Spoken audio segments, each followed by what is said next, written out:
ये है प्रतापगढ़। प्रतापगढ़ के महाराज और महारानी और उनका पुत्र।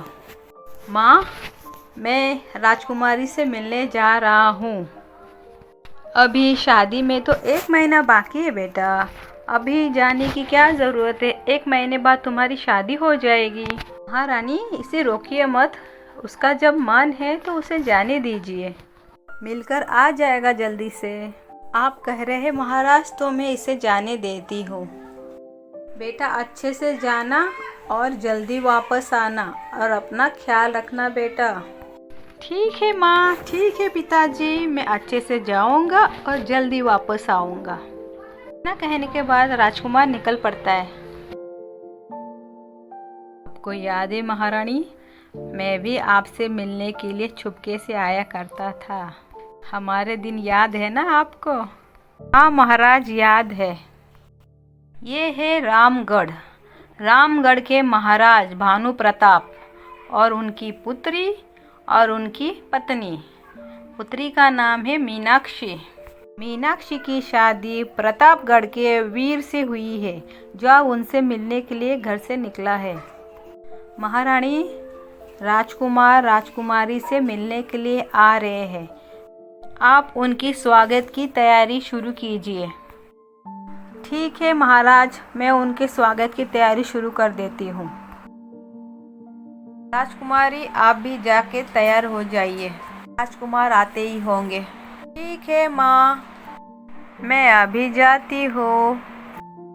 वीर प्रताप महल से निकल पड़ते हैं। राजकुमारी को मिलने के लिए उनके राज्य की तरफ निकल पड़ते हैं। राजकुमार प्यास लगने की वजह से एक जगह रुक जाते हैं। सामने उन्हें एक कुआं दिखता है तो कुएं की तरफ बढ़ जाते हैं। कुएं के पास आने के बाद वो वहाँ से थोड़ा पानी पी लेते हैं। तभी वहाँ पर एक महिला आ जाती है। तुम यहाँ पर क्या कर रहे हो बेटा? मुझे प्यास लगी थी माँ जी, तो मैं पानी पीने आया था। यहाँ पर कुआं देखा। तुमने पानी पी लिया बेटा? ये तो श्रापित कुआं है। भी इसका पानी पीता है शाम को राक्षस बन जाता है। इस कुएं का पानी कोई नहीं पीता है बेटा। मुझे नहीं पता था माँ जी, ये कुआं श्रापित है। मैंने पानी पी लिया।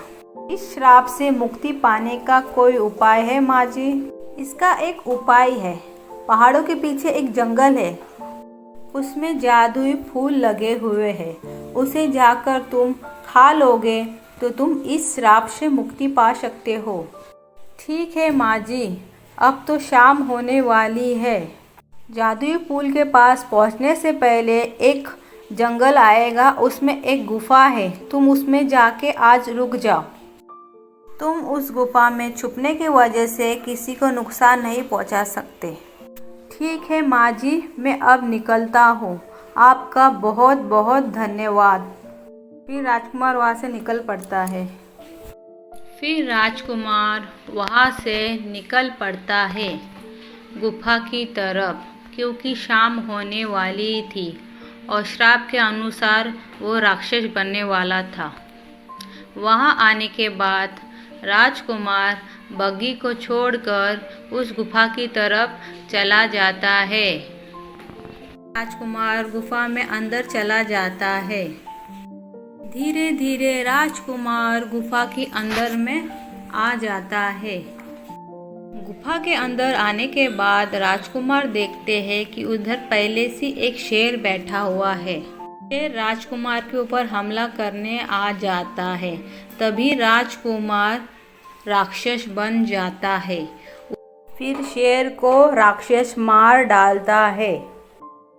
सुबह होने के बाद राजकुमार गुफा से बाहर निकल पड़ते हैं और अपने रथ की तरफ चले जाते हैं। फिर राजकुमार जादुई फूल की तलाश में निकल पड़ते हैं।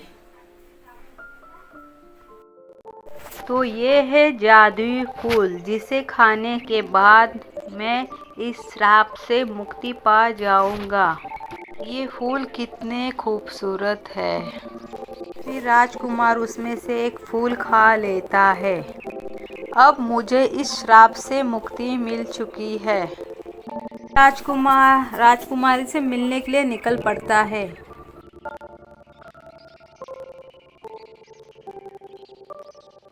राजकुमार, आप इतनी तकलीफ झेल के मुझसे मिलने क्यों आए? अगर आपको कुछ हो जाता तो आपके साथ जो भी हुआ मुझे मालूम पड़ा।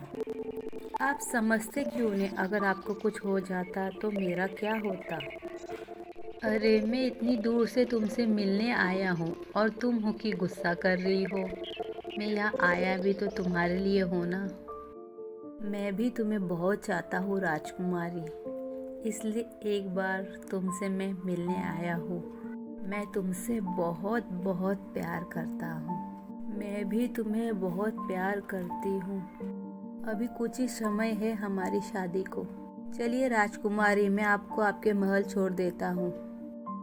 राजकुमारी और राजकुमार महल के लिए निकल पड़ते हैं। राजकुमार राजकुमारी को लेकर उनके महल पहुंच जाता है। कैसे हैं आप राजकुमार? हम ठीक है महाराज। हम राजकुमारी को छोड़ने आए थे यहाँ पर। अब हम अपने राज्य वापस लौट जाएंगे।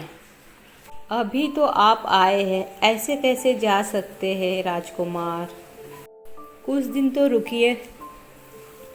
अब हम 1 महीने बाद ही आएंगे महाराज, शादी के वक्त।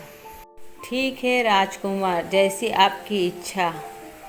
फिर राजकुमार वहाँ से चला जाता है। फिर 1 महीने बाद राजकुमार और राजकुमारी की शादी हो जाती है। वीडियो अगर अच्छा लगा वीडियो को लाइक करें, चैनल को सब्सक्राइब करें। Thank you for watching video friends. Bye bye, मिलते हैं नेक्स्ट वीडियो में।